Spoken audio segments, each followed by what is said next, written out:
sports entertainment. It has constantly grown, Parfait. pushing the industry to the limits with every blockbuster encounter, every record broken, and then broken again. It's a destination, a fuel for the dreams that burn in those who hope to one day compete.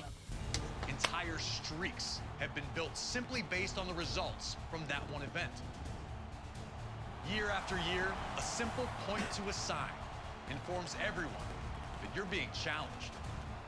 Winning's always sweet. Winning a WWE championship is even sweeter. But for some reason, nothing can compare to standing tall on the grandest stage of them all. A Sunday night gathering at the arena has, over time, transformed into the monster two-day extravaganza that fills mammoth stadiums with people traveling from all over the world to be there. At WrestleMania, one will experience the highest of highs and the lowest of lows, all done in the name of chasing glory. I'm Corey Graves, and I'd like to welcome you to the WWE2K24 showcase of the Immortals. Here, we will spotlight some of the biggest, craziest, most jaw-dropping, action-packed matches in WWE history. It'll be on you to retrace the historical footsteps by way of our showcase objectives and lead these titans of industry to victory. This year, as WrestleMania turns 40, let's look back at the journey to get here together and relive some of the most memorable moments from WrestleMania's past.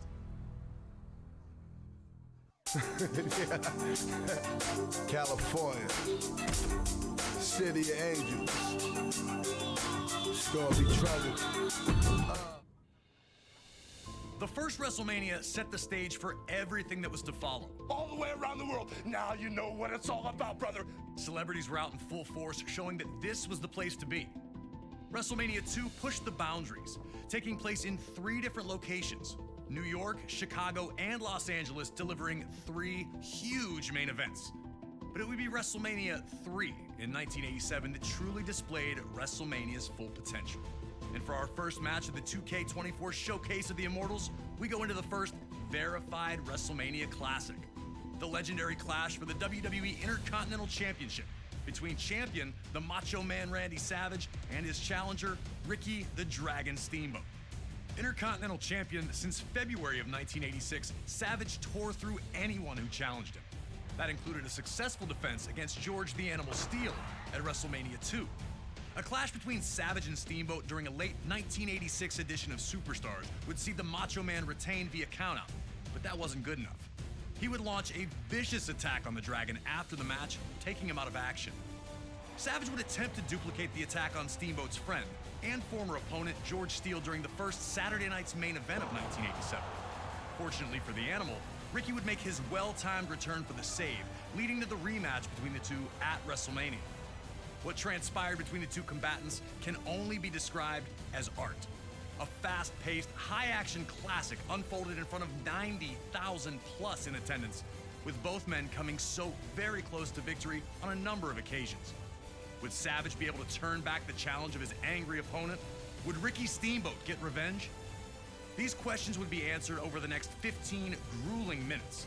And when it was over, everyone in attendance and those watching at home knew they had been a part of something special. The two superstars would forever be etched in history following the match, with Ricky Steamboat finally putting an end to the Macho Man's historic reign.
It was all action from the moment the bell rang, and these two didn't give each other a second to rest.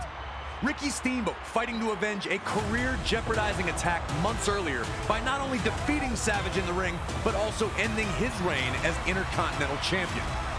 The aggression was almost uncharacteristic from Steamboat. Was Steamboat too angry? And would that lead him to making a costly mistake? Was Steamboat too focused on hurting Savage and not on winning the match? Had the Dragon taken enough time to recover in the first place, or had he rushed back in the hopes of humiliating the Macho Man under WrestleMania's bright lights? Surely the presence of Miss Elizabeth's not-so-secret admirer, George the Animal Steele, was going to be a distraction to the Macho Man, who looked to keep Steele away from his manager at all times. Could Savage shut all that out and lock in on his challenger? Despite the external factors, these two appeared to be firing on all cylinders once they settled in. There was a real sense that this match could be, and was going to be, something special. The fans were captivated by the constant back-and-forth battle, with no one really able to maintain any type of control in the early portion of the match. The Macho Man appeared almost thankful to get a moment to himself after dumping Steamboat back to the floor, letting you know that Savage understood he was in a fight unlike any other he'd been in before. Things were only getting started.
The Macho Man was trying everything, and that included fighting dirty. But Steamboat continued to have an answer at every turn.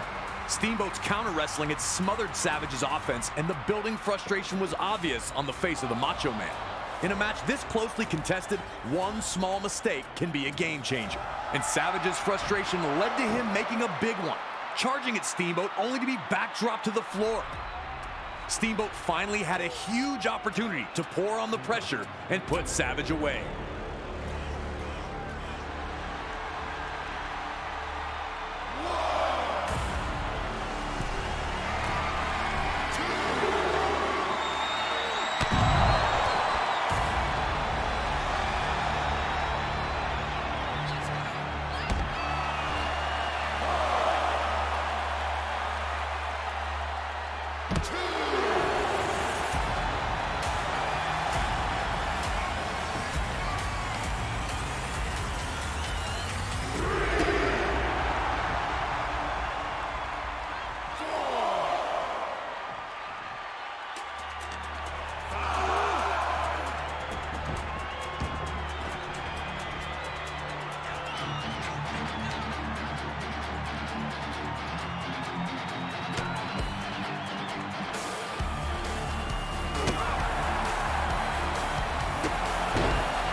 Merci pour le follow.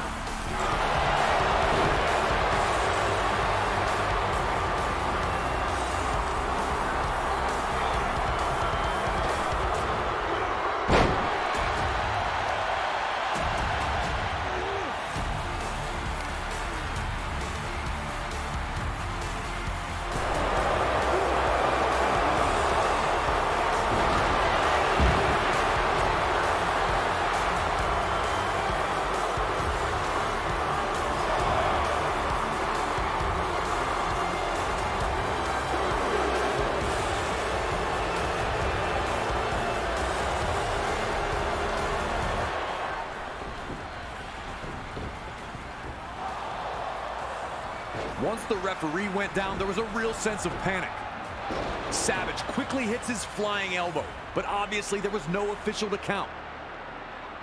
The Dragon was grounded for now, but there was no way Savage had already put his fire out. After all the two had gone through, how was it going to end?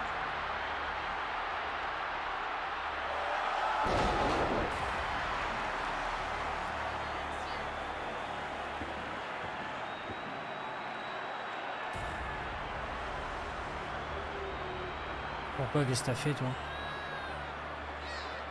Ouais. Ouais.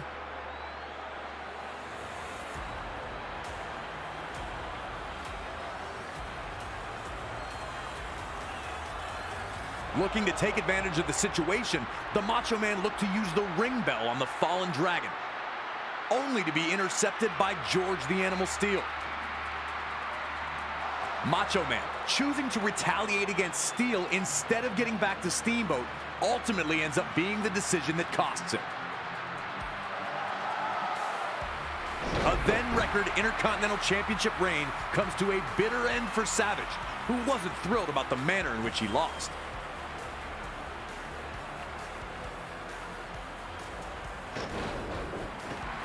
And Steamboat's counter-wrestling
way into the cover with the title on the line.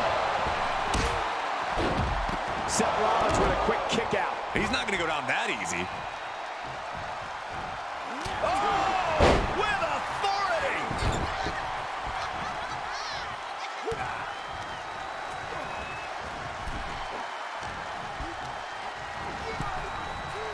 Dominating shoulder tackle. Got him set up in the corner of the ring.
The clash between the Dragon and the Macho Man was a jaw-dropping battle between two of WWE's technical masters, an instant classic by all measures.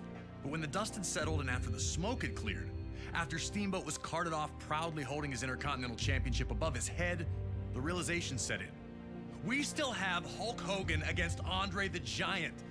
Featuring two of WWE's biggest stars at the time, this was the headliner that brought those 90,000 people together in the first place. Everybody has their best day at WrestleMania. That's the creme de la creme. WrestleMania, main event, there's nothing else in this world like it. Hulk Hogan and Andre the Giant were great friends for years. Andre famously poured the bubbly all over Hogan when he captured the WWE Championship in January of 1984, and the two were nearly inseparable from then on. The two would be presented with trophies in separate weeks. Hogan was given one for reigning as champion for 3 years, while Andre received one for going 15 years without losing. For both ceremonies, Andre was not his usual self, first noting to Hogan that 3 years to be a champion, it's a long time, and ultimately walking out of his own trophy celebration when Hogan arrived to praise Andre's accomplishments. The world was on edge, waiting to see what comes next. Soon after, Andre would appear with Bobby the Brain Heenan. Wait, what's going on here? Hold on, man. What are you doing with him? Heenan had gotten to Andre, fanning the flames of resentment that burned inside. Did you ever once in your life offer him a championship match? A heartbroken Hogan tried to reason with his friend, but with one move, yanking Hogan's chain from his neck, it was clear there was no turning back. There's nothing else like getting in the ring with Andre the Giant. It is the great unknown. When you get there and you're with Andre the Giant, you're outmatched, you're outsized, you're outpowered. It's an uphill battle, so you have to fight from underneath. You have to have everything in sync, body, mind, and soul, to survive fighting an opponent like Andre the Giant. When I slammed Andre the Giant, I was surprised how the crowd reacted. 94,000 people lost their breath and gasped at the same time. It overwhelmed me in the ring. It's etched in stone. It's just overwhelming how many people every day approach me and talk about WrestleMania 3. Now it's up to you to do the impossible and defeat Andre the Giant at WrestleMania 3. It truly is the irresistible force meeting the immovable object.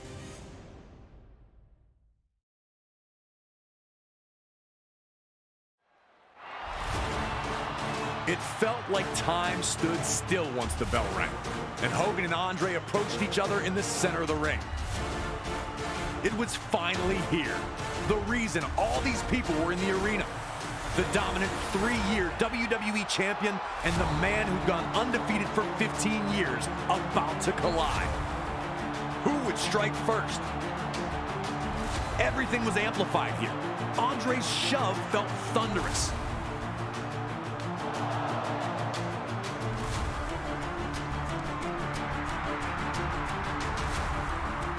Then, everyone held their breath when Hogan tried and failed to body slam Andre, nearly losing the match in the process.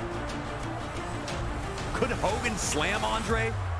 Would he try it again? Did he hurt his back or his knees in that failed lift? Andre, thinking he'd won the match, would have to recompose and get back on the task of taking out the Hulkster.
Merci pour le follow.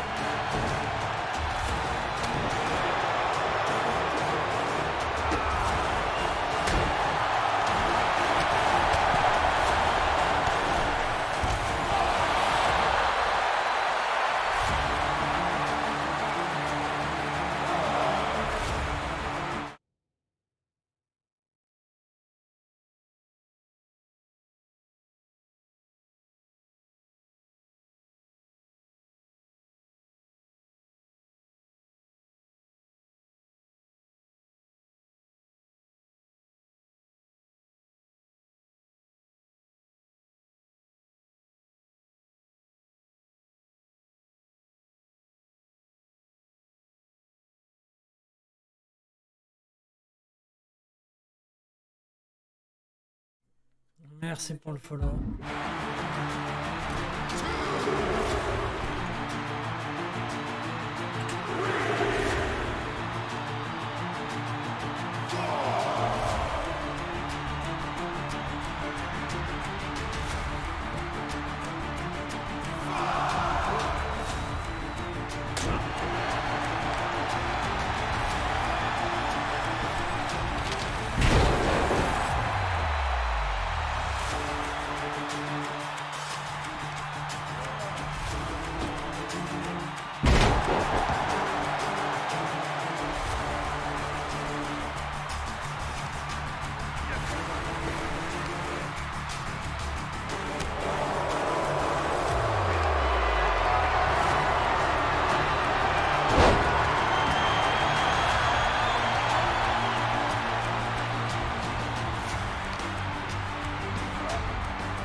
Les cinématiques du jeu sont incroyables. Hogan had dealt with bigger opponents before, but really seemed to struggle with Andre's size and power advantage. Vraiment simple.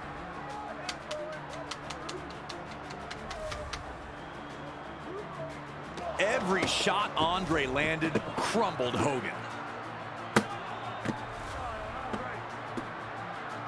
Andre had just been dominant to this point, but an ill-advised trip to the ringside area would see Andre make his first real misstep, throwing a headbutt at Hogan that only ate ring post.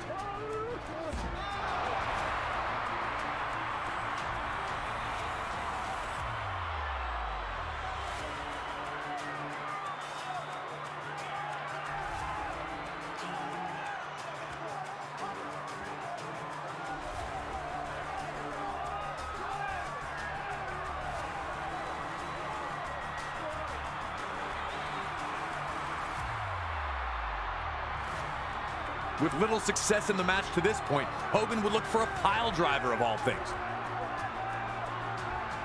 But Andre easily backdropped him to the floor. Non, mais à chaque cinématique, je me fais ma gueule à terre, c'est comme ça. If Andre could shake off headbutting the ring post so quickly, what was it going to take to keep him down for a 3 count? Hulkamania was looking to be in deep, deep trouble.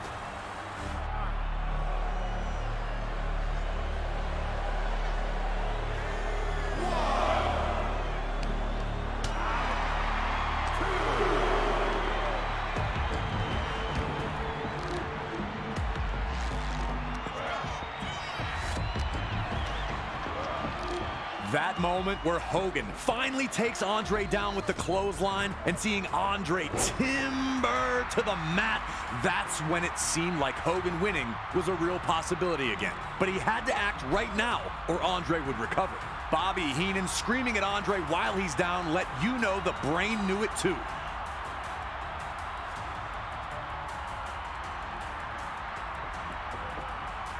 And then you see Hogan start shaking his arms, and you're just thinking there's no way.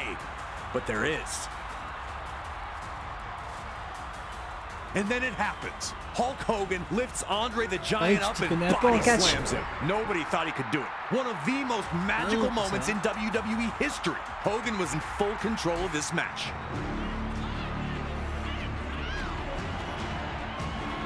Hogan, tu le connais comme...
Oui, ça bouge. Moi aussi, je suis surpris.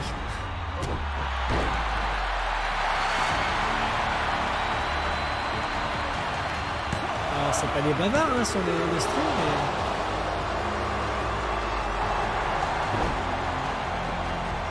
c'est pas simple.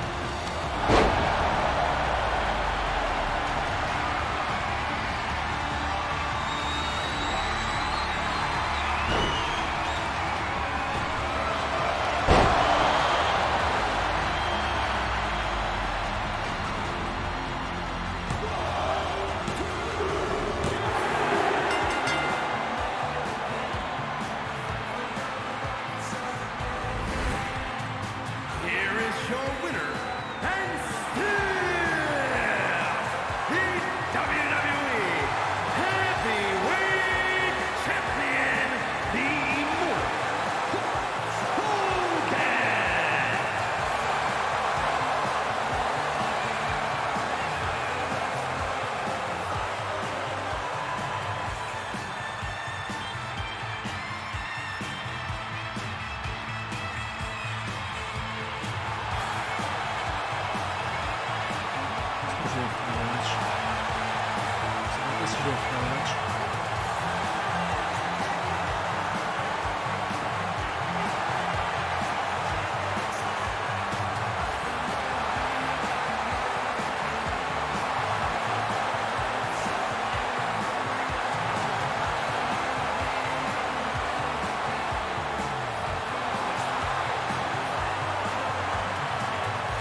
WrestleMania 3 ends with real American blasting, a Hulk Hogan pose down, and Andre the Giant and Bobby Heenan stunned in their failure. One of the most important matches not only in WrestleMania history, but WWE history itself. Up next, we jump ahead to WrestleMania 5 in Atlantic City, New Jersey. Those with tickets didn't know it as they entered the venue that evening, but they were about to witness one of WrestleMania's biggest upsets take place right in front of their eyes. The Ultimate Warrior captured the WWE Intercontinental Championship at the inaugural SummerSlam in 1988 by blitzing the Honky Tonk Man, ending his record reign in a little over 30 seconds. Since then, he seemed unstoppable, a lock to become WWE Champion one day. Two people who were not impressed were ravishing Rick Rude and his manager Bobby the Brain Heenan. The 1987 Slammy Award winner for Best Body felt that Warrior was nothing special, both in-ring and even in terms of physique. This led to Rude challenging Warrior to a super pose down at the 1989 Royal Rumble, where the winner would be decided by the WWE Universe's approval. Pretty quickly, it was clear that the Ultimate Warrior was going to be crowned the people's choice, and Rude was livid. He'd launch a vicious attack, bringing the competition to an abrupt end. That would lead to the signing of the contract for the two to compete in the Intercontinental Championship match at WrestleMania 5, and the world felt that Warrior would destroy his brash challenger. But Heenan and Rude were more than prepared for the champion. Heenan was desperate to have WWE Gold in his vaunted Heenan family ranks, and he knew that the Ravishing One was the right man for the job. They told anyone who'd listened that Rude was going to beat the Ultimate Warrior at WrestleMania, and now the time had come. Had they backed Warrior into a corner, or were they about to realize they'd bitten off far more than they could chew? That's a question only you can answer.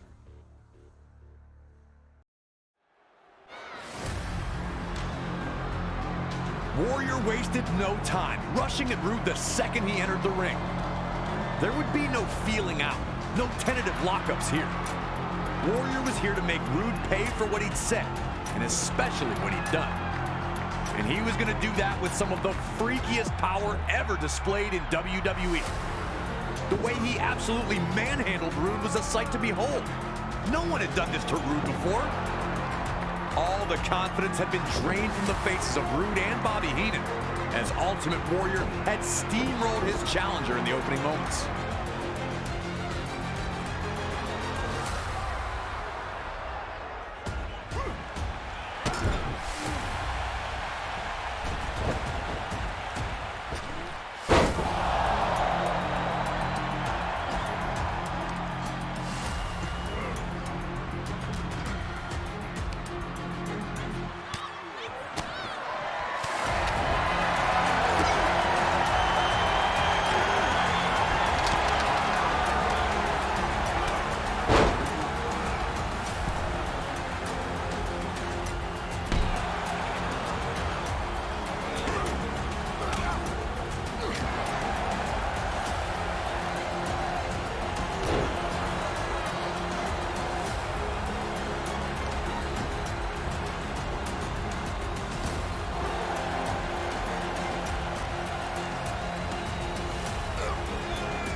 had struggled to this point, but his luck was going to change in an instant.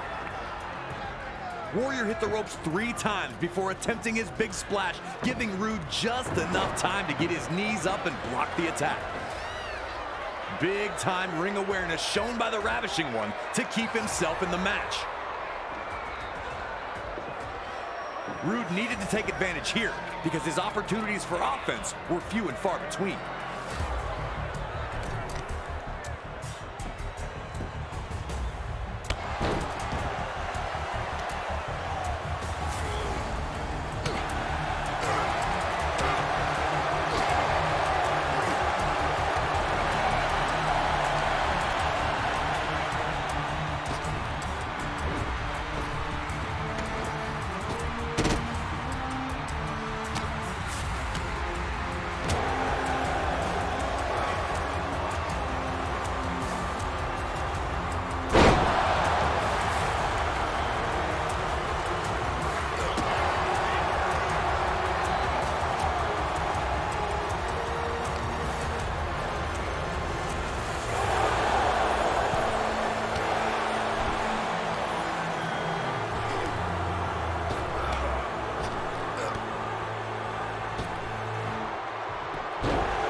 Rude looked to put Warrior away with the Rude Awakening. And then Warrior just powers out of it. Pushes Rude's arms away like they're nothing. No one had ever seen that done. All the momentum now with the Warrior. And he's looking to punish Rude a little bit more before ending the match. Rude looks completely out of it. And even Bobby Heenan looks flustered. Rude is trying to survive, trying to escape, but Warrior is relentless.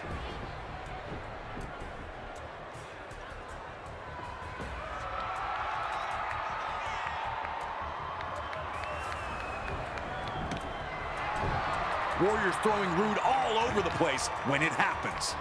One last act of desperation from Bobby Heenan turns this match on its head. He trips Warrior and hangs onto his boots for dear life. Warrior can't kick out. Just like that, Heenan and Rude have stolen the Intercontinental Championship from the Ultimate Warrior in front of a completely stunned crowd. Rude smartly took his new championship and headed for the locker room. But Bobby Heenan, on the other hand, would not be so lucky, further incurring the wrath of an angry Ultimate Warrior.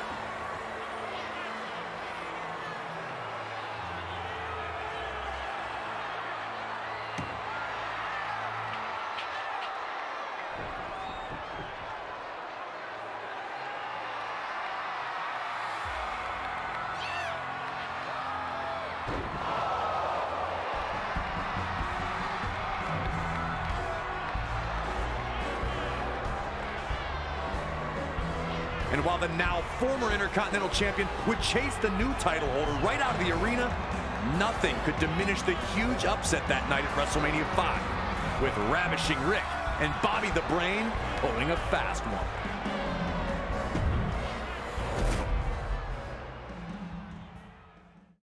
An arena left completely shocked as Ravishing Rick Rude pins the Ultimate Warrior to win the WWE Intercontinental Championship, with a little assist from his manager, The Brain. Hey, if the ref doesn't see it, he can't call it. Those are the breaks. With the crowd buzzing from the monumental upset, it was time for WrestleMania 5 to deliver its main event. The Macho Man Randy Savage defending the WWE Championship against his former best friend and Mega Powers partner, Hulk Hogan. Yeah, the Macho Man Randy Savage. Dig it. He was one of a kind. He was intense. He was a great athlete. Everything about him was 100% perfect for sports entertainment and professional wrestling. While the split of the Mega Powers was made official on a February 1989 edition of the main event, the cracks had been obvious to many long before that fateful night. Hogan and Savage's friendship had been beneficial to both, which was never more evident than the year prior at WrestleMania 4. On this evening, the vacant WWE Championship was to be decided in a 16-man, one-night tournament. In an absolutely brilliant display of athleticism and heart, the Macho Man would compete in 4 different matches to claim the championship. But it was in the final against the $1 Million Man Ted DiBiase that Savage would run into seemingly more trouble than he could handle. In DiBiase's corner was Andre the Giant. Throughout the match, Andre interjected, bringing Savage's offense to a halt, or distracting him for attacks by DiBiase. Eventually, Miss Elizabeth would run into the back, bringing Hogan out to restore some order. And Hogan's presence led to Savage's win with a perfectly timed chair shot that the ref didn't catch. Like I said before, those are the breaks. The Mega Powers would be locked in a heated rivalry with Andre and DiBiase, now known as the Mega Bucks, that culminated with their victory at the very first SummerSlam. Around this time, though, it appeared Randy Savage was jealous of the closeness between Hogan and Elizabeth. Some on commentary would mention it, but many were quick to dismiss that there was any tension between the two. Things got worse at the 1989 Royal Rumble when Hogan eliminated Savage, some claim accidentally, which infuriated the Macho Man. Everything came to a head at the main event 2 on February 3rd, 1989. The Mega Powers would compete in tag team action, looking to show the bond was still strong. After Miss Elizabeth was caught up in the action, Hogan would take her to the back for medical attention, leaving the Macho Man alone. Upon his return to the match, Hogan would extend a hand to tag in, but would instead be slapped in the face by an enraged Randy Savage. A post-match altercation in the locker room would make it official. The Mega Powers were dead, and a clash was inevitable. Soon after, Hogan would lay down the challenge for WrestleMania 5. In a final twist, Miss Elizabeth would side with neither man, insisting that she'd be ringside in a neutral corner instead, offering to help either if they needed it. We were able to sit down with Hulk Hogan to talk about the night the Mega Powers explode. The lines were so blurry between reality and what we were trying to accomplish. He was madly in love with his wife, Elizabeth, for real. He was madly jealous for real. Leading up to it, you know, when she was managing him or managing me, or couldn't depend on who she was going to manage, it made him crazy. I just didn't know what type of abuse I was in for, so it was a little nuts. He was there to go, and he pushed the gas pedal down really hard on me in that match. Once you became a Macho Man fan, that was the only thing you could think about. His look, just the way he carried himself. I had nothing but respect for him. It's always so great to hear from the legends themselves when it comes to these unforgettable WrestleMania moments and matches. Thanks again to Hulk Hogan for his time. Now, let's get you into the middle of an intensely heated WWE Championship match where the world would watch the Mega Powers explode.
Hogan came into this match incensed, and the Macho Man looked to use that to his advantage early.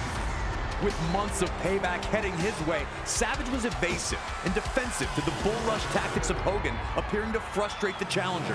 Hogan had a look in his eye that night. You could tell he wanted to hurt Savage. And Savage also wasn't shy about using Miss Elizabeth to his advantage, flagrantly bringing her into harm's way to stop Hogan in his tracks. Savage was playing by nobody's rules but his own, and if Hogan was going to get any revenge, he'd have to find a way to keep his own temper in check. Savage was showing early on that his approach would be as chaotic as possible, and now a once rampaging Hogan had slowed things down, looking to restore some order. The Macho Man's actions sent a clear message that anything goes and anyone would be fair game.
Savage had, for the moment, managed to turn the tide with a well-placed boot. Now Savage wanted to slow things down, but this also gave him a chance to talk directly to Hogan, to remind Hogan of what he'd done to him at the main event, to rub in Hogan's face the fact that the Macho Man is the WWE Champion, that he knows Hogan is jealous of him and always has been. To look over at Miss Elizabeth and taunt her because Savage doesn't for 1 second believe that she's neutral at all. The Macho Man was getting some energy back while slowly sucking the life out of Hogan. Could the cheers of the Hulkamaniacs get him back to his feet?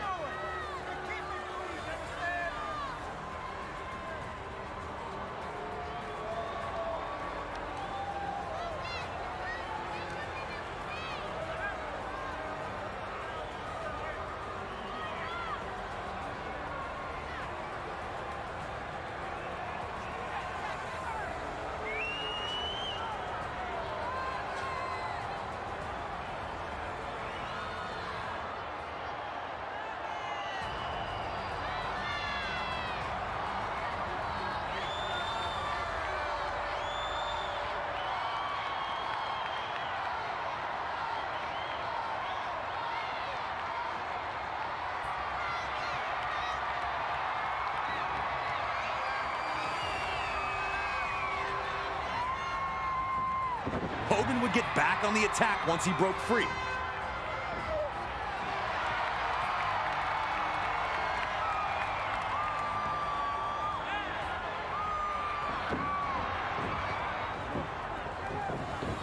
Why not go for the leg drop?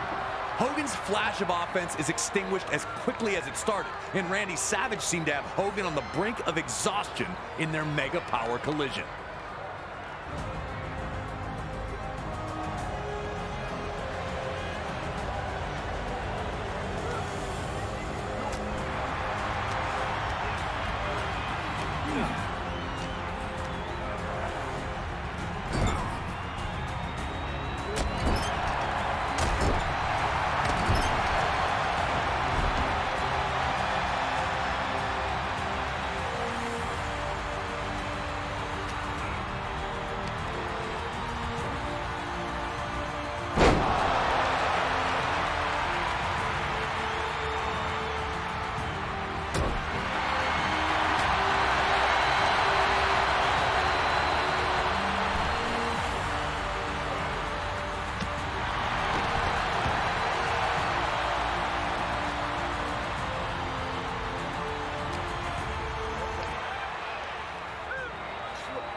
In one of the more surprising moments of this match, Miss Elizabeth proves herself true to her word, stopping Hogan from running Savage into the ring post, maintaining her neutral status. The Macho Man would take advantage of Hogan's reluctance.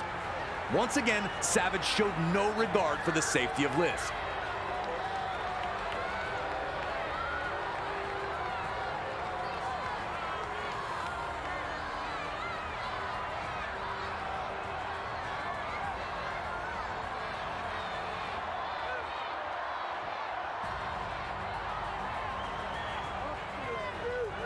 Fed up with her presence, Savage would insist to the referee that she be removed, and she'd be escorted back to the locker room.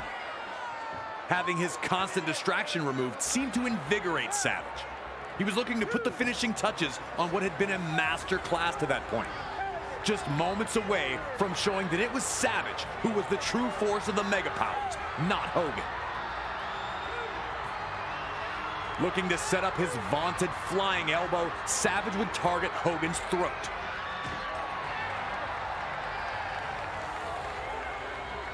Hulkamaniacs knew to never lose hope, but it wasn't looking good for Hogan here. The Macho Man looked better than he ever had, seemingly on the verge of his biggest victory yet.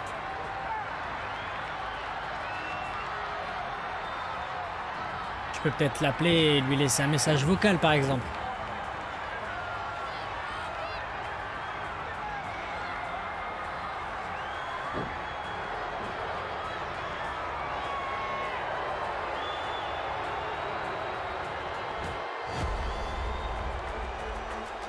Non, un message vocal, c'est plus marrant.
Bien sûr que oui.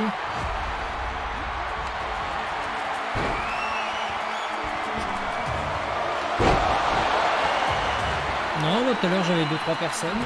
C'est de cette famille.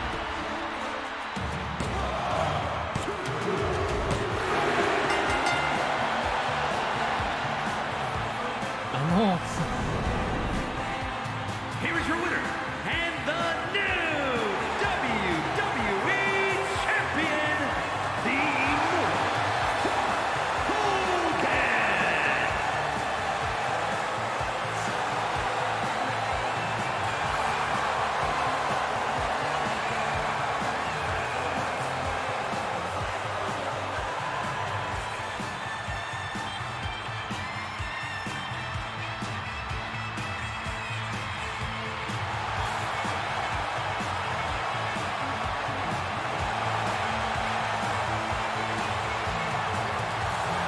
Il m'envoie des coups. T'as craqué mon copain. Ah, parce que j'ai reçu un poule dans mon chat.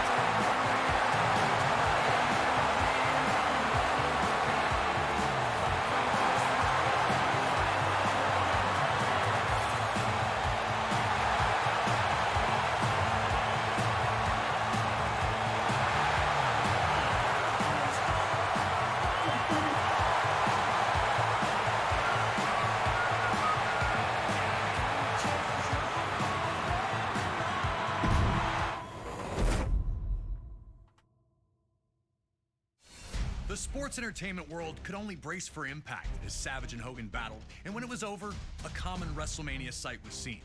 Hulk Hogan celebrating in the ring with the WWE Championship back in his possession. And as the 1980s gave way to the 90s, around the world there was a real sense of looking for the next big thing. The newest, the coolest, the fastest, the strongest, anything to show where the future was. This was also the case in WWE. Amongst the members of the WWE Universe, many saw the Ultimate Warrior as the heir apparent to the throne that Hulk Hogan had occupied for 6 years. Je sais plus, regarde sur mon profil Twitch. Matching Hogan's strength and had dominated all other opponents. Even that loss we relived at WrestleMania 5 against Rick Rude, yeah, he avenged that just a few months later at SummerSlam, regaining the Intercontinental Championship in the process. But this talk all seemed like fantasy, only existing as a dream match. Hogan and Warrior weren't enemies, and for either of them to turn against the other would run against the strict codes of honor to which both men claimed to adhere. All of that changed in the 1990 Royal Rumble match. It was brief, but for a moment, the only two men in the ring were, you guessed it, Hulk Hogan and the Ultimate Warrior. The crowd went nuts, and these two stared at each other for a minute before circling up. Two running tackles led nowhere, and then a double clothesline floored both men, ending things before they could really get started between the two.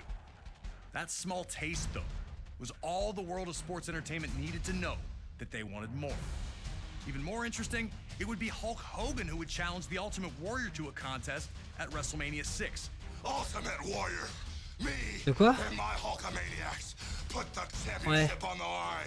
Hogan openly stated that he needed to know which power was truly the strongest in WWE, his or that of the Warrior. Adding to the stakes was the stipulation that both the WWE and Intercontinental Championships Comment ça se fait would que be tu up for l'avais en grabs, 360p? leaving C'est the à cause winner ça? with supreme claim to lead WWE into the next decade. All right, now it's your turn to try and shock all the little Hulkamaniacs. Il y a out personne there. qui a de problème avec mes Try to rediffs, beat enfoiré. Hogan at WrestleMania 6. Can you harness the power of the Ultimate Warrior? There's only one way to find out.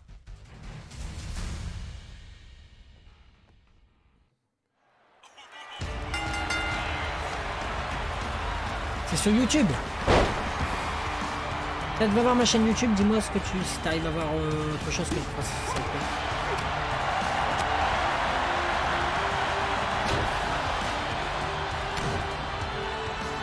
Ah mais c'est parce que le truc HD c'est pas mis. Alors que je vais voir.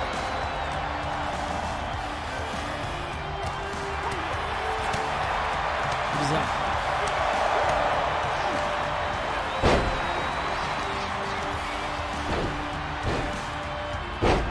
Avec la dernière. Oh bah j'ai déjà eu un problème avec celle-là. Il va falloir que je l'enlève et que je la relance.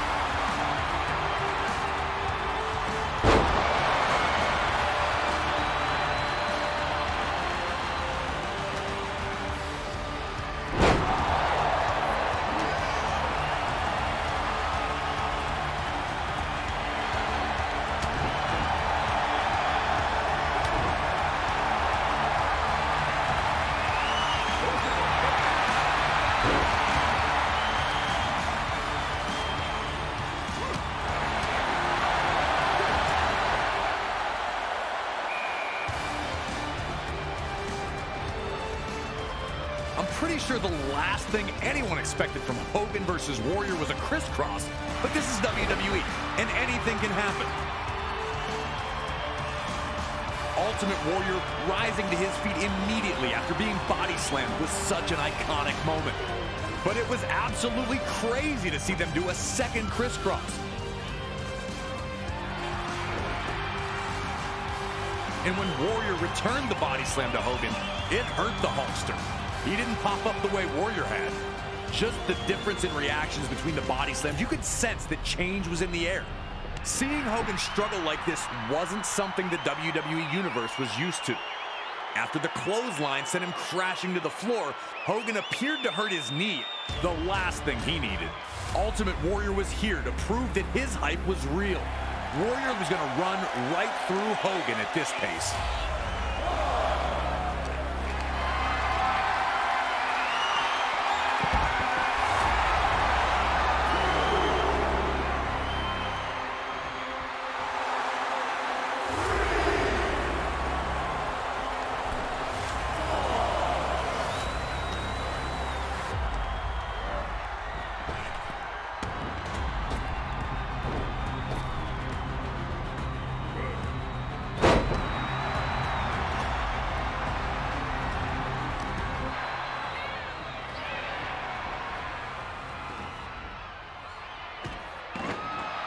When Warrior and Hogan clotheslined each other, you could hear a pin drop. Now you're wondering, who's going to get up first? Is Hogan as hurt as he seems to be? Does Warrior have the gas in the tank to pull through in this moment? Remember, Hogan's had many championship matches, and he knows what it takes. He can use the time to get his breath back.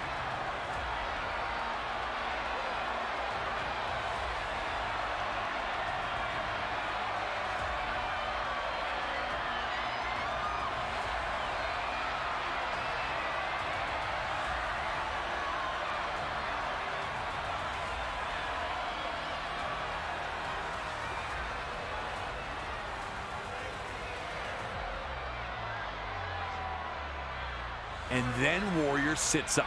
And half of the arena goes crazy, while the other half lets out a defeated groan. Ultimate Warrior looking every bit the dominant superstar, getting to his feet while Hogan stays down. The Hulkster was running out of magic. Could he find one more iconic comeback?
Hogan had been out-muscled by opponents before, but they were usually 7 feet tall or 400+ pounds.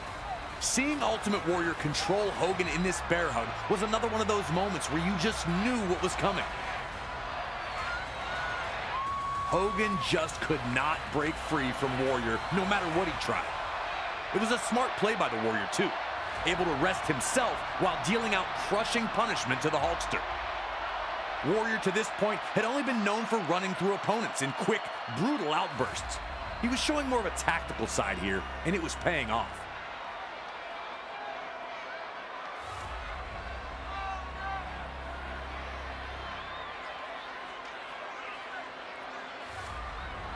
C'est qui?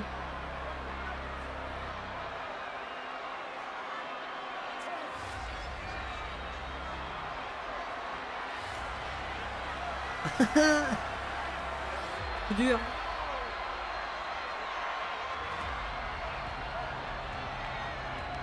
Tu m'étonnes.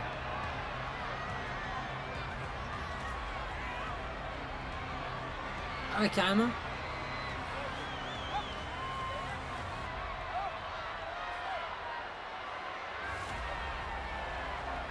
Ultimate Warrior was showing that the moment wasn't too big for him. He wasn't trying to rush anything. With two of WWE's most popular superstars competing, the WWE Universe was divided.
And right when Hogan finally gets his chance and manages to break Warrior's grip, the referee gets flattened, and now there's no one to count falls.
As Warrior lifted Hogan up, things were looking perilous for the Hulkster.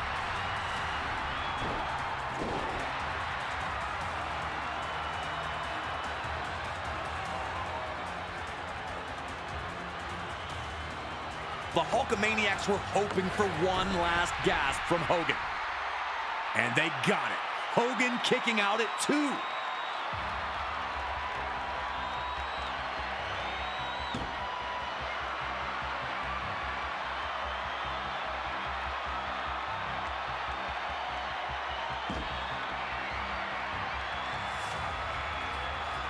A familiar sight as Hogan begins to shrug off the attack of the Warrior, slowly getting back to his feet.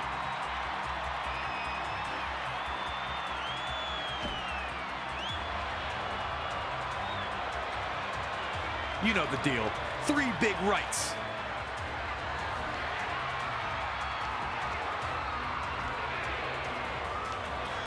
the big boot. And then Hogan misses the leg drop. Hogan crashes hard to the mat. Now it was just up to the Ultimate Warrior to fulfill his destiny. Could he defeat Hulk Hogan?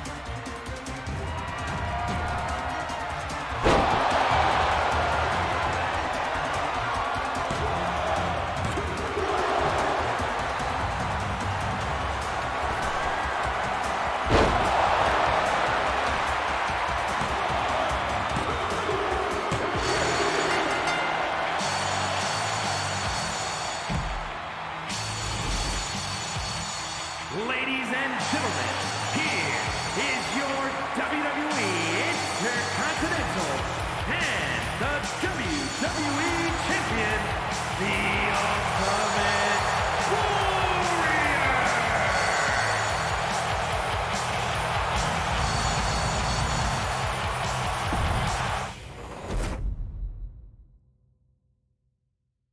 An incredible victory for the Ultimate Warrior there, becoming the first superstar to hold the WWE and Intercontinental Championships at the same time. A truly historic feat on the grandest stage of them all. A victory that signaled a new wave of change that was about to hit all of WWE. Rowdy Roddy Piper managed to change his luck in WWE when he captured his first championship in the company at the 1992 Royal Rumble. The wrestling world rejoiced for Hot Rod as the fiery superstar showed true emotion in the moment, revealing how much it meant to him. Once the most reviled man on the roster, he was now appreciated for his authenticity. Everyone was happy for him, except for one guy. Bret the Hitman Hart had changed his status in WWE in the spring and summer of 1991. When his legendary Hart Foundation amicably split the team, Bret would use the opportunity to springboard up the singles rankings, winning the Intercontinental Championship at SummerSlam that year. Wanting to be an active champion, Bret faced off against all comers, finding victory each time out. Until a few nights prior to the 1992 Royal Rumble, when Hart lost the Intercontinental Championship. And before he could get a rematch, Piper had swooped in and won the thing. The last thing the Hitman wanted to do was ruin Roddy Piper's moment. The two were close. Piper had trained in the family dungeon and spoke glowingly of not only Bret, but his entire family.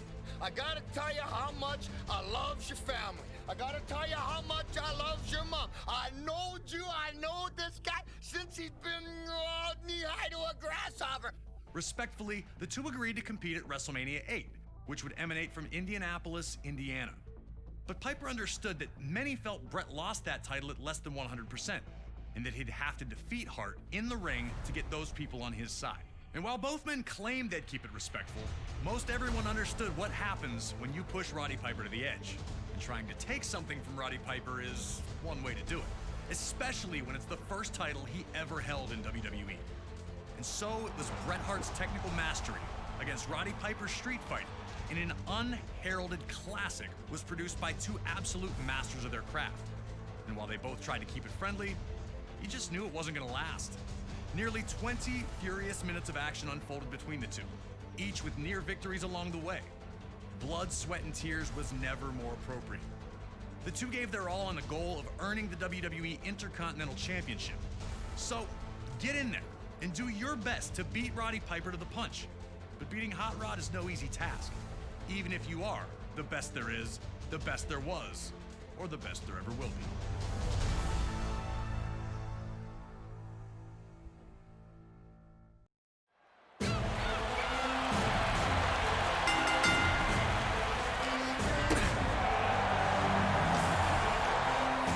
Heading into the match, the smart money was on Roddy Piper, resorting to his brawling tactics. But he looked to try and wrestle with Bret Hart at the start, which led to predictable results, with Bret outmaneuvering Piper. A fuming Piper would spit at the Hitman. Would Piper's desire to win and be champion override his desire to play fair? Could Hart use Piper's legendary temper as a constant exploit? Piper was already reverting to the man people knew him to be, and Hart was looking to exploit that fiery temper by embarrassing Piper as often as possible.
Piper continued to show glimpses of the old Hot Rod, but still tried to play by the rules.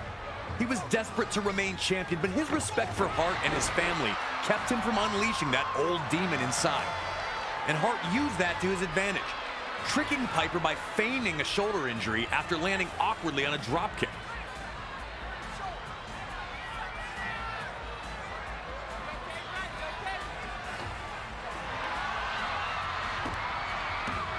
Piper, understandably, was not amused by this one bit. Piper slapped the taste out of Hart for gold bricking, as Bobby Heenan famously called it, and this once friendly competition was turning into the heated brawl many figured it would become.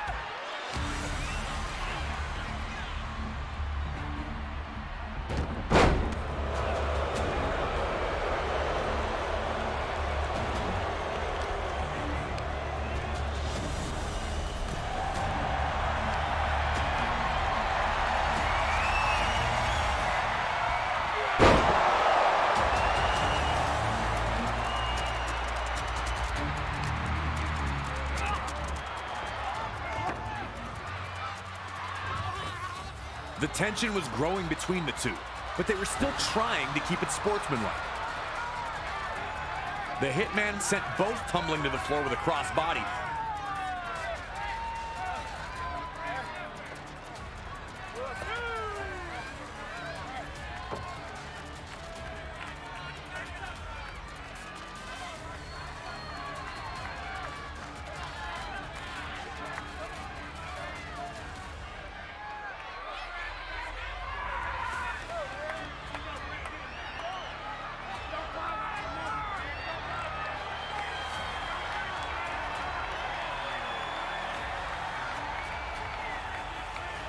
Piper would respond by holding the ropes for Hart to re-enter. Hart was hesitant, but ultimately accepted. And that was the information Piper needed, that Hart trusted him. Piper would immediately violate that trust by telling Bret his boot was untied and unloading a huge sucker punch. The gloves were off, and the two were in a fight for survival. Hart wanted to use little tricks, while Piper just suckered him with the old, "your shoes untied." A huge shot from Piper, and it looks like the Hitman may be busted open.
With tempers boiling, Piper manages this well-timed shove of heart to knock the official down. And if you think that was accidental, then you don't know Roddy Piper. As soon as the official goes down, you see the old hot rod start to appear.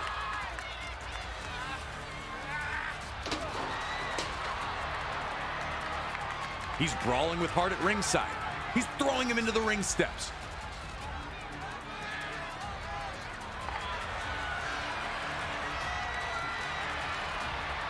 And then he grabs the ring bell. Hart's down on the mat, can barely move, and Piper's telling him to get up. As you see the sneer on Piper's face, like, this is your fault, man.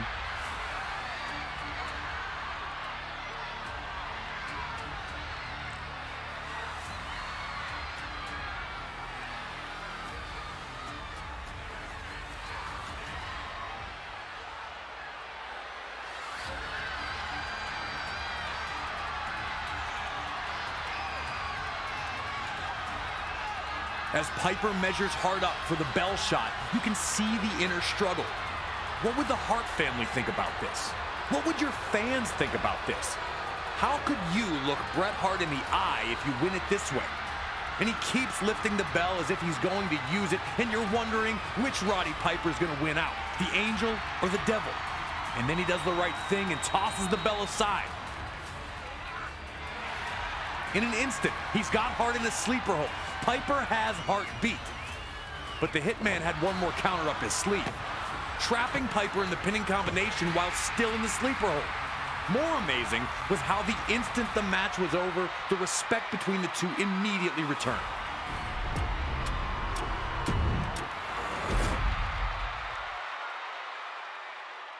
A somewhat forgotten classic sees the excellence of execution, using every last trick in his repertoire to pull out the victory over Roddy Piper. And WrestleMania 8 sees a rare pinfall loss for Hot Rod, but an even rarer display of professionalism from him makes the moment all the more memorable. Up next on this WrestleMania train down memory lane, we go to WrestleMania 10 in New York City, and the first ladder match to ever take place at WrestleMania. Shawn Michaels captured his first Intercontinental Championship with a big win over the British Bulldog on Saturday night's main event in the fall of 1992. But in the fall of 1993, Michaels would be stripped of the championship due to inactivity. As the Heartbreak Kid watched from the sidelines, Razor Ramon would capture the vacant championship. At the 1993 Survivor Series, Michaels would announce that he was back and that he only had one mission: to humiliate Razor Ramon, who he considered to be a fake champion. Having never been defeated in the ring, HBK still believed he was the rightful Intercontinental Champion. There is only one undisputed Intercontinental Champion, and it is the Heartbreak Kid, Shawn Michaels. Never one to back down from a fight, Ramon was more than ready to face Michaels anytime, any place. But Shawn wanted to play games with the bad guy, interfering in his matches and even performing Ramon's vaunted Razor's Edge finisher to taunt him. Shawn was also very open about relying on his 7-foot monster of a bodyguard, Diesel, to help him get through any tough situations. WWE officials, forced with figuring out how to decide who the true Intercontinental Champion was, came to a decision. Both championship titles would be suspended above the ring in a ladder match. The winner would be the first superstar able to incapacitate their opponent long enough to climb the ladder, grab both championships, and finally settle the issue once and for all. This matchup would see both men use everything they could to stop the other, including the ladder repeatedly. It was used as a battering ram, even as a perch from which to dive for a huge splash. Both Razor Ramon and Shawn Michaels laid it all on the line in this epic clash, leaving everyone breathless with each new flurry of offense. So, you're gonna have to do your best to deal with not only a Mr. WrestleMania who wants his Intercontinental Championship, but also with the menacing Diesel at ringside. Stay focused, and maybe you'll be oozing enough machismo to climb that ladder of success.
Ramon was looking to prove that despite never defeating Shawn Michaels for the Intercontinental Championship, he was still the real champion. Shawn Michaels had a clear game plan for this match. With no rules, he'd be able to receive assists from his bodyguard Diesel. No disqualifications in a ladder match means it's not cheating.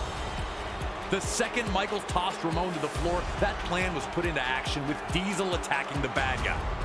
Unfortunately for Shawn, the official decided that wasn't going to work.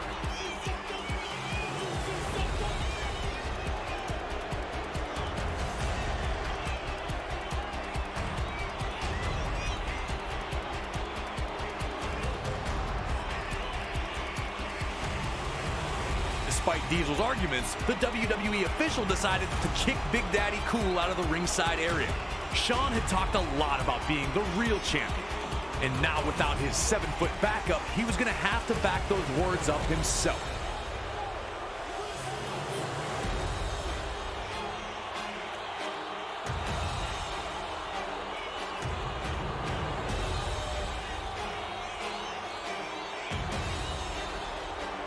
This distraction bought Ramon enough time to recover and send HBK flying with a huge right hand. Ramon floors Michaels, and now with Diesel banned from ringside, it looks like the Heartbreak Kid needs a new plan for the bad guy.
Moi c'est K.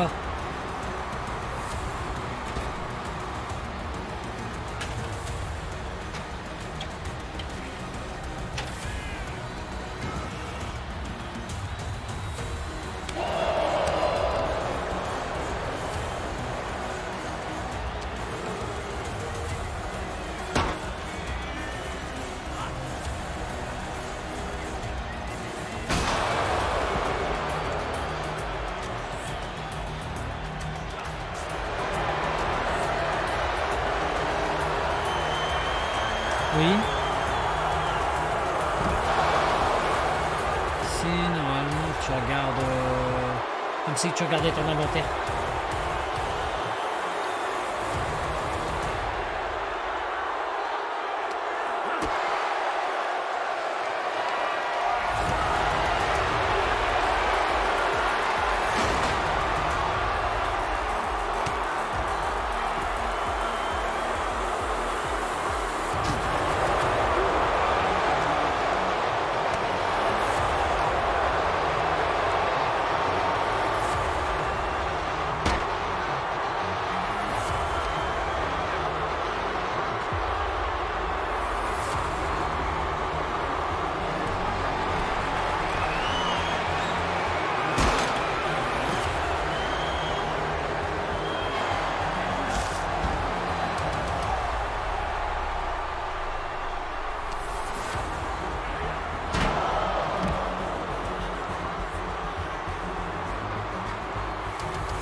Heading into this match, a lot of people wondered how the ladder would come into play.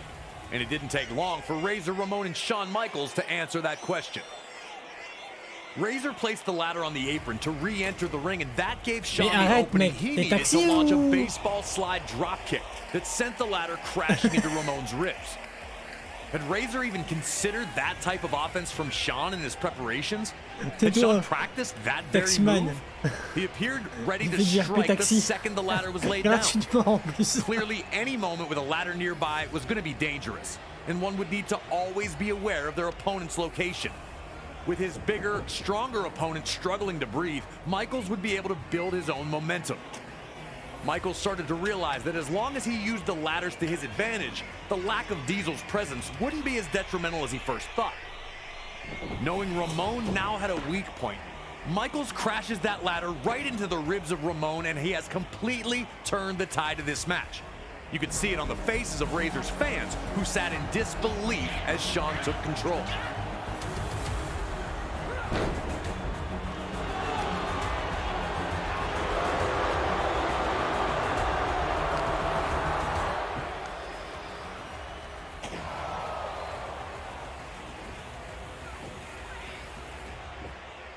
Both men had looked to hit the other with a ladder in a variety of ways, but Shawn Michaels was about to shock the crowd with a different approach to ladder-based offense. With Ramon down, Michaels would climb the ladder near the corner and come crashing down onto Ramon's already weakened ribs. Why waste all that energy swinging the ladder around when you can just climb it and jump off from great heights, Il a pas laissé le message à Ethan. Et Ethan, il lit pas ses messages écrits, donc... Non, il lit pas les messages écrits.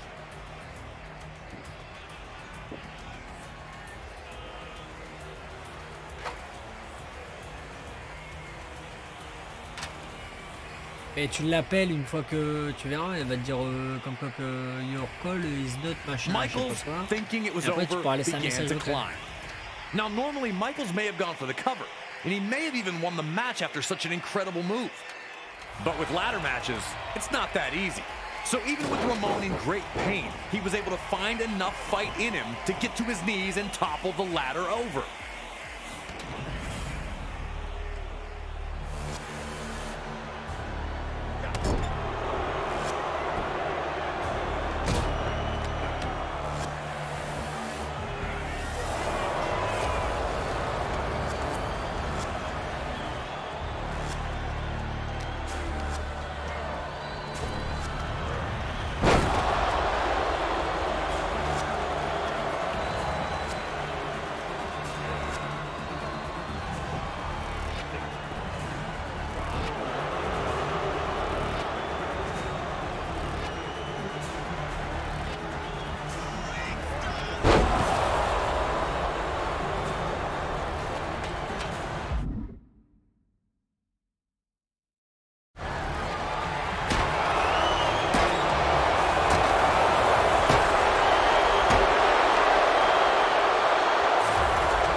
Je vais avoir qu'une moitié de son message, tu vas voir.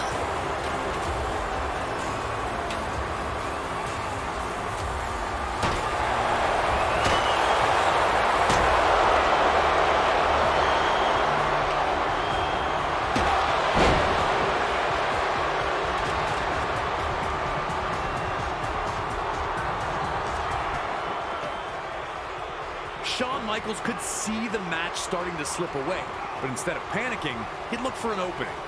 Reversing a Razor Ramon attack, he'd plant the bad guy with a devastating pile driver.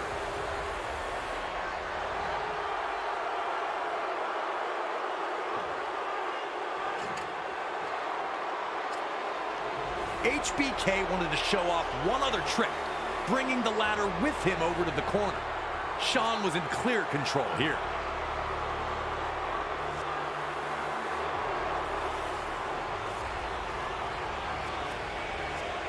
I'd never seen anything like this before, and it's still jaw-dropping today. He didn't just climb the ladder. He'd proceed to fall with the ladder beneath him onto the downed Ramon. It was now or never for Razor Ramon as his grasp on the Intercontinental Championship appeared to be slipping. Et donc allez Santoni.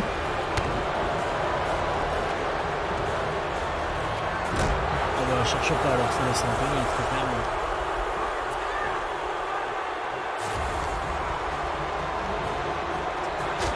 C'est pour ça qu'on t'a dit que la LSPD sera toujours au-dessus. Donc ne jamais faire le malin et toujours avoir peur de la LSPD parce que tu sais jamais ce qui peut se passer. Même avec les autres, je peux t'assurer que même avec les autres, ils prendront pas la décision d'eux-mêmes.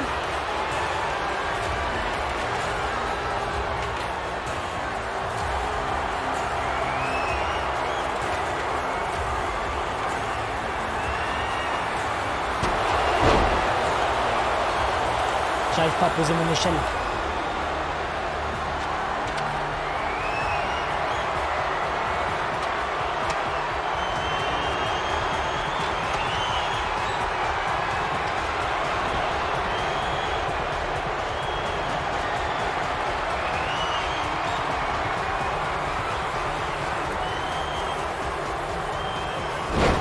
Par contre, comment il va expliquer ça au Pouf par exemple?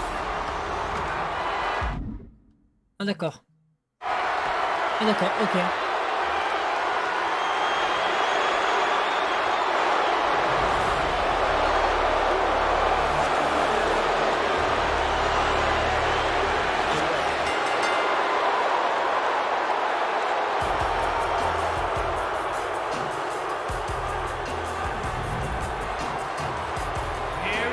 Ah bah une mafia en moins, allez. Ah, je pense, honnêtement je pense.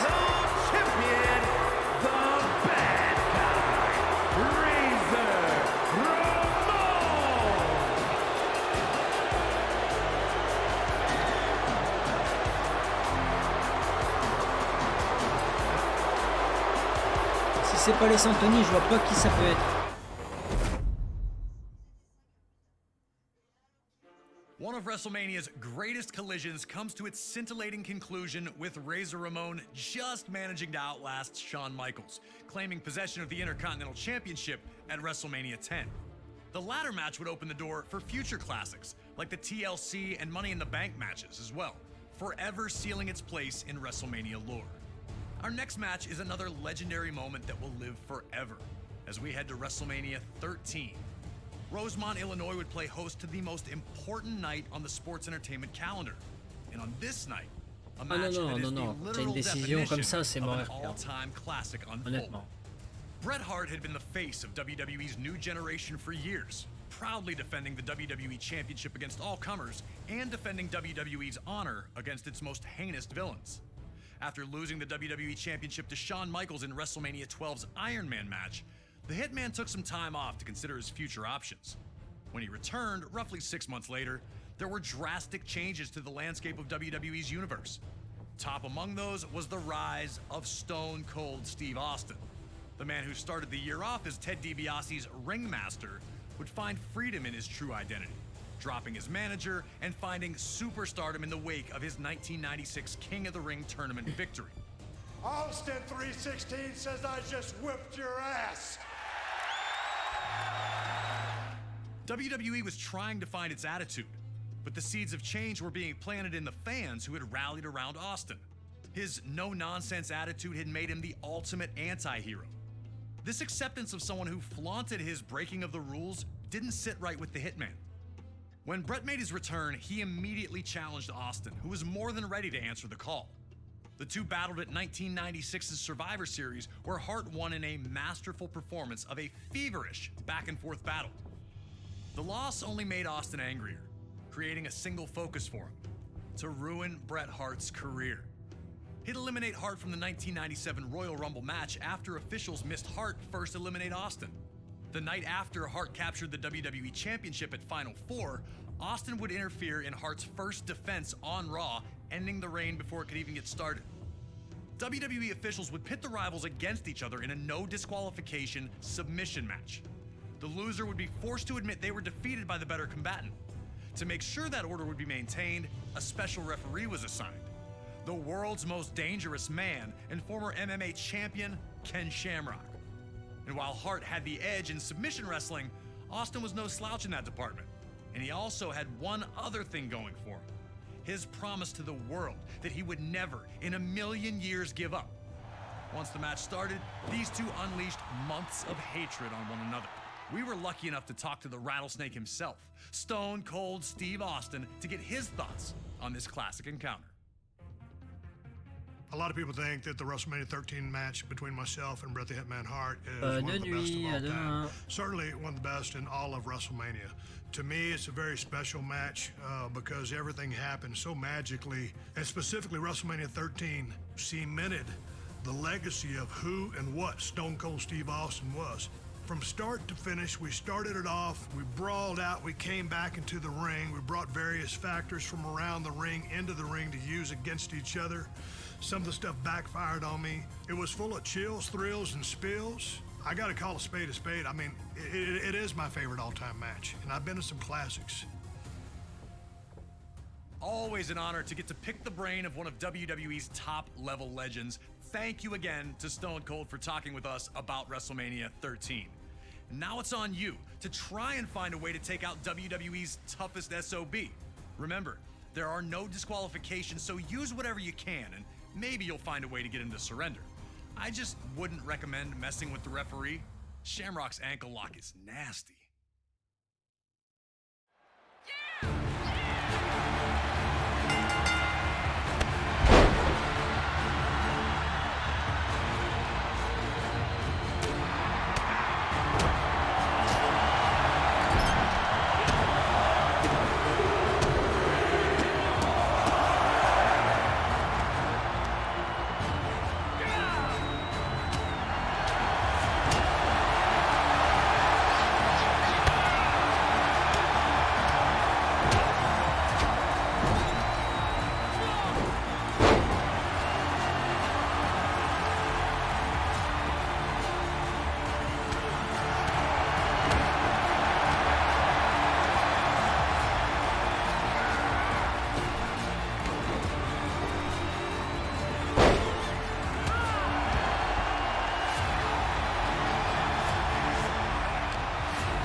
Ouais. Pourquoi?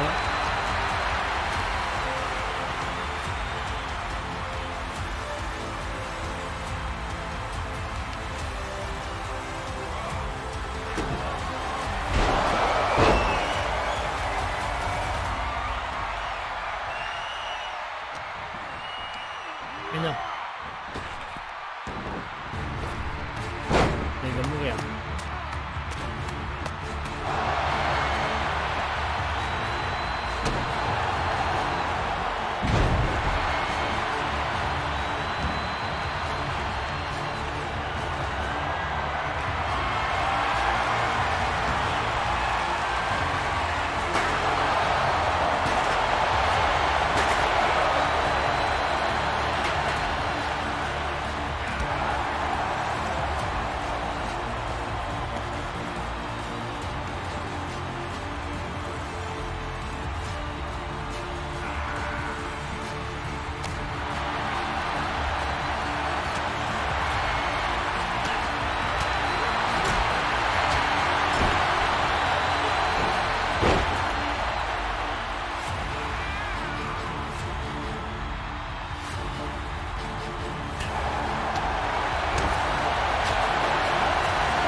Ça fait ban, comment tu le sais?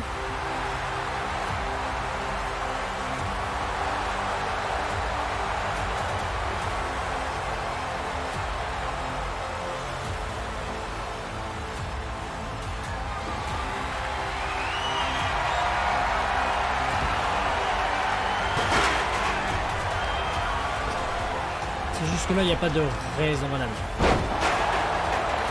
Voilà le problème actuel.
qu'ils sont morts, quoi. Ils ont perdu la scène, donc je vois pas pourquoi ils... C'est bizarre.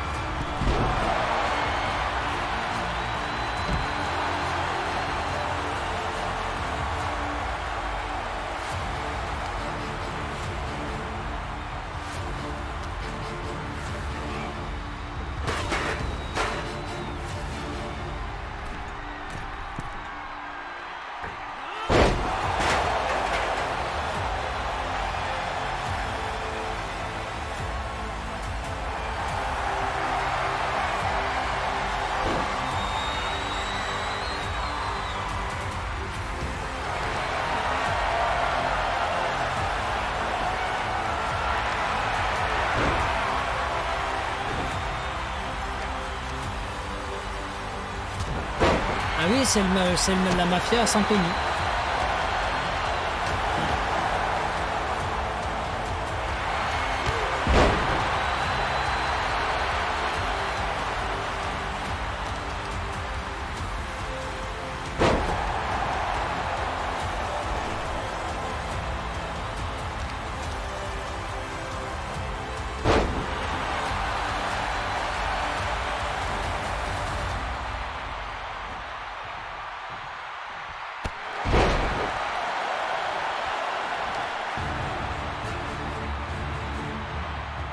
Hart immediately showed why this match was perfect for him. Instead of just punching Austin's face, he'd attack Austin's legs instead. Bret wanted to make sure that his search for revenge also ended with him victorious. Hurting Austin in a losing effort was worthless to him. Hart knew every single attack would be used to set up his vaunted sharpshooter, so he started the work early. The Hitman would also find ways to mix his technical style into a more vicious approach, like when he locked Austin in a figure-4 leg lock around the ring post. Normally, a hold that would be subjected to a referee's 5 count, Hart could inflict damage until he chose to let go. And just how much damage had the move done? Had Austin's knee brace offered any type of defense against the maneuver? Austin had the reputation as a brawler, but Hart was showing that he wasn't completely out of his element in this no disqualification match. Bret looked to keep things relatively simple, je te dise pourquoi il fait ça. the plan was paying off. Work the leg, Parce qu'il va break it réaliser down, and the l'une submission des RP opportunities would come. interdites.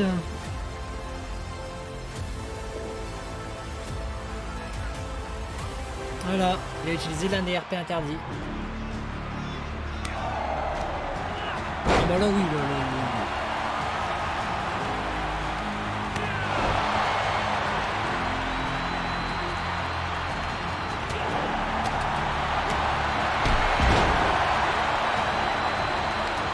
clairement c'est ban, archi-ban, plus que ban, triple ban, pour ban, tout ce que tu veux.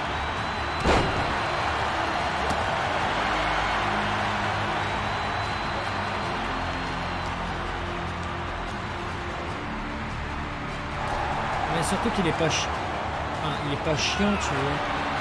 Il accepte beaucoup de choses.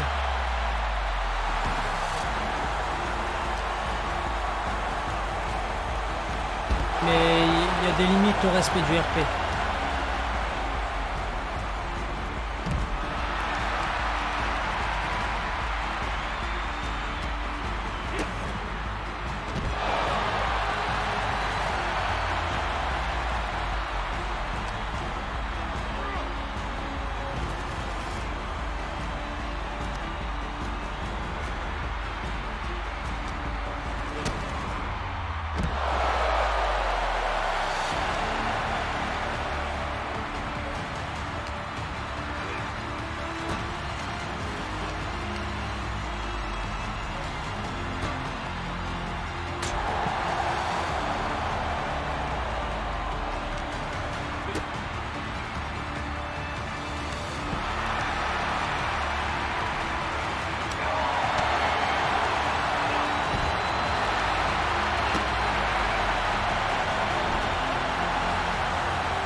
As the two continued to fight, the action Mais would imagine again pour ceux return qui to regardent ringside. déjà quoi. A strong Irish whip from Hart sent Austin flying into the guardrail by the timekeeper. Hart stayed on the attack, looking to maintain control Tu comprends under pourquoi on any est obligé de corser les circumstances. douanes? Parce qu'on n'a pas le choix. Unfortunately for Austin, a On n'a pas le huge choix parce que cut ces had gens-là been font opened up n'importe on his quoi. head. And seeing the red on Austin brought out a whole new level of ferocity for the Hitman. Brett unleashed months of built-up aggression on Austin. Hart abandoned his limb-based attack, focusing only on Austin's bloodied face. C'est Caroline. Ah, ça Caroline. Oui. Austin looked to be in very, very bad shape now, all from an innocent Irish whip. It was now Austin's time to prove that he was everything that he said he was. Did Austin have the fight in him to keep going? Would he look for a way out now that Hart had him badly hurt?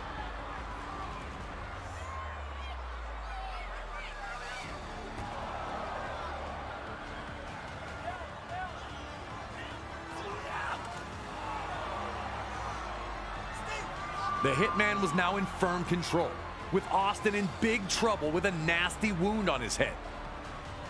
Things were not looking good for the Rattlesnake.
Here is your winner, Stone Cold Steve Austin!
Hart immediately...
As the two continued to fight.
Hart continued to maintain control, but Austin would not stop fighting back.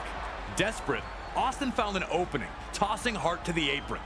Austin would then reveal the lengths he was willing to go to, grabbing an extension cord at ringside. I still can't believe that Ken Shamrock checked to see if Hart gave up instead of trying to break him free.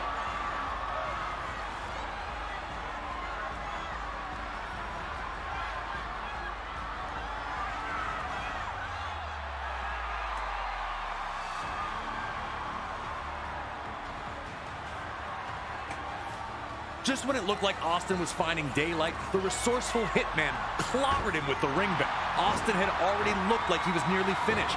The fans, who had steadily grown louder in favor of Austin, tried to rally the Rattlesnake back to his feet one more time. Cut bad and now down again. Was there anything left in Stone Cold Steve Austin?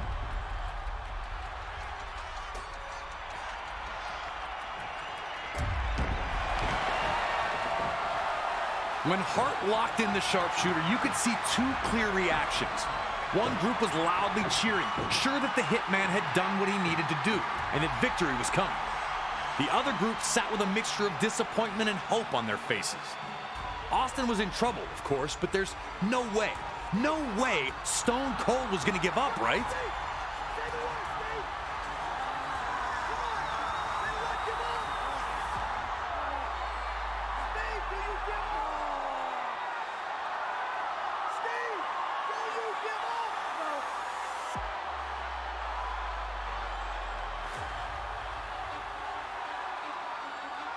Brett continued to pull back, remembering all the things Austin had said.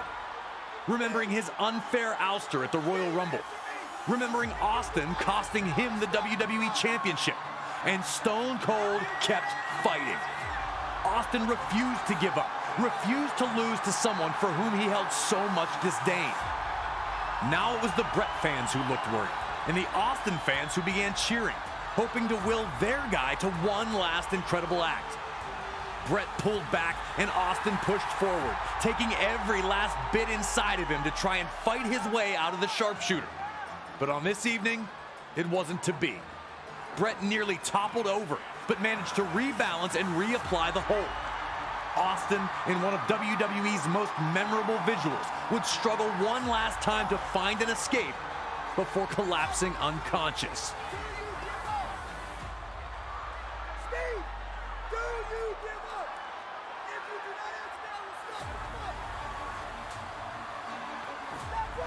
Special referee Ken Shamrock would call the match here, as Austin was no longer able to defend himself. Yes, Stone Cold lost, but he lived up to his word and he never gave up.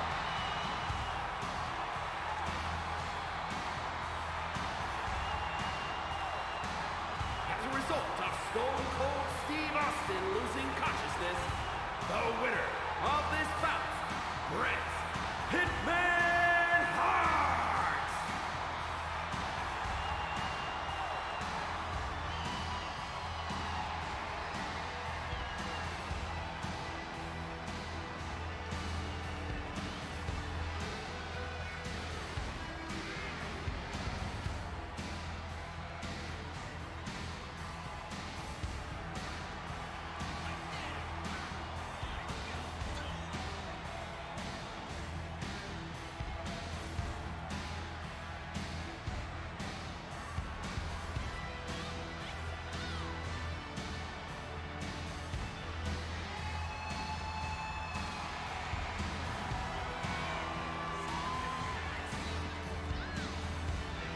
Hart was happy with the win, but he still took the opportunity to attack Austin after the match, which only served to alienate whatever fans still cheered for Brett.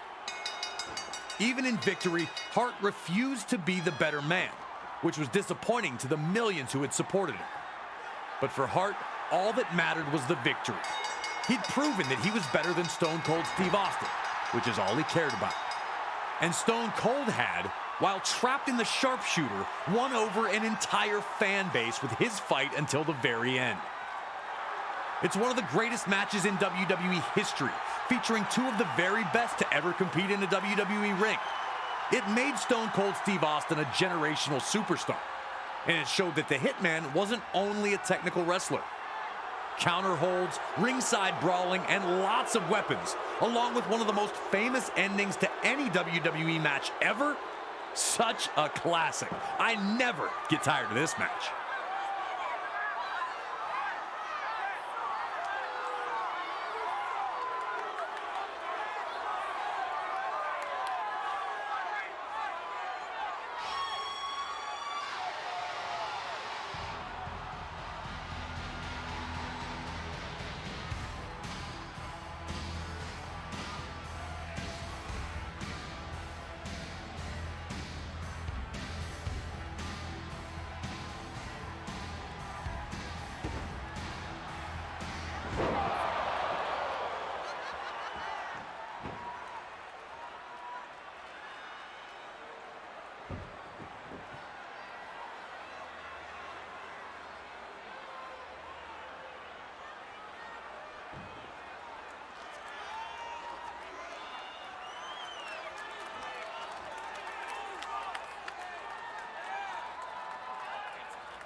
Cracky.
Cracky.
you.